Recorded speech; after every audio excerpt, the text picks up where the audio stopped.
కరకరలాడే గోబీ 65 ఇంట్లో ప్రిపేర్ చేసిందే కానీ రెస్టారెంట్ టేస్ట్తో చాలా బాగా కుదిరింది. మీడియం సైజులో ఉన్న క్యాలీఫ్లవర్ని తీసుకొని పీసెస్ని మీడియం సైజులో ఇలా కట్ చేసుకోవాలి.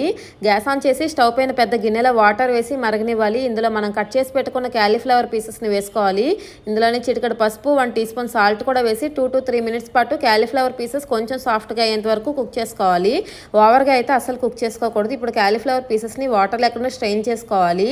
మిక్సింగ్ బౌల్లో 1/2 కప్ మైదా పిండి, 3 tablespoons cornflour, 1 tablespoon oil, ఫ్రెష్గా దంచిన అల్లం వెల్లుల్లి paste 1 teaspoon, 1 teaspoon కారం, 1 టీ స్పూన్ ధనియా పౌడర్, 1/2 టీ స్పూన్ మిరియాల పొడి, 1/2 teaspoon garam masala powder, టేస్ట్కి సరిపడా సాల్ట్, చిటికడంత వంట సోడా, సన్నగా చాప్ చేసిన కరివేపాకు, కొత్తిమీర కూడా వేసి వీటన్నిటిని బాగా మిక్స్ చేసుకొని కొంచెం కొంచెం వాటర్ యాడ్ చేసుకొని పిండి కన్సిస్టెన్సీ ఇలా వచ్చేటట్లుగా చూసుకొని స్ట్రెయిన్ చేసుకున్న గోబీ పీసెస్ని కూడా వేసి మిక్స్ చేసుకోవాలి. డీప్ ఫ్రైకి సరిపడా ఆయిల్ పెట్టుకొని ఆయిల్ బాగా వేడిగా ఉన్నప్పుడు మాత్రమే విడివిడిగా పకోడీలా వేసుకోవాలి. వెంటనే గరిట పెట్టకుండా 2 minutes మనం అలానే మీడియం ఫ్లేమ్లో కుక్ చేసుకుంటే క్రిస్పీగా తయారవుతాయి. ఇలానే అన్నీ ఫ్రై చేసుకోవాలి. మనం వీటిని ఇలానే తిన్న టేస్ట్ చాలా బాగుంటాయి. ఎక్స్ట్రా టేస్ట్ కోసం ప్యాన్లో 1 టేబుల్ స్పూన్ ఆయిల్ వేసి కట్ చేసిన పచ్చిమిర్చి, కరివేపాకు, మనం ప్రిపేర్ చేసుకున్న గోబీ 65 పీసెస్ని వేసి బాగా టాస్ చేసుకుంటే పర్ఫెక్ట్ టేస్ట్తో రెస్టారెంట్ స్టైల్ గోబీ 65 అయితే రెడీ అవుతుంది.